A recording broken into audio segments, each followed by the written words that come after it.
Առաջի երեխային ունեցան, իրենք էլ չհասկացան ինչպես նկատի ունեմ առանց որևէ խոչընդոտի եւ դժվարությամբ։ Հետո անցնում է տարիներ, որոշում են եւս մեկ երեխա ունենալ եւ չի ստացվում։ Երկրորդային անպտղությունը, այո, ներկայումս շատ ավելի մեծ ծավալներ է ստանում։ Ցավոք սրտի, այո, դա կոչվում է երկրորդային անպտղություն, երբ որ մեկ հղիության արձանագրումից հետո երկրորդ հղիությունը, երկրորդ բալիկի առումով խնդիր է առաջանում։ Սա նույնպես խնդիր է, սա նույնպես խնդրեմ է եւ ասեմ, որ բավականին սկսում է տարածվել, այո։ Պատճառները իհարկե բազմաթիվ են, բազմաթիվ պատճառներ, դա վերաբերում է ինչպես էկոլոգիական այդ բարդացած գործոններին, կյանքի որակին, այդ ստրեսային իրավիճակներին,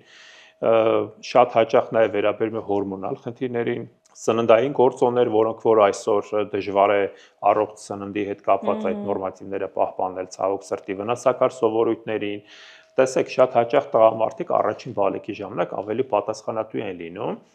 եւ կարծես թե հրաժարվում են իրենց բոլոր վնասակար սովորույթներից։ Եվ երբ որ արդեն այսպես ասած վստահ են լինում, որ իրենց մոտ ամեն ինչ նորմալ է, սկսում են որոշակիորեն չարաշահել վնասակար սովորույթների եւ երկրորդ բալիկի պարագայում սկսում է առաջանալ խնդիր։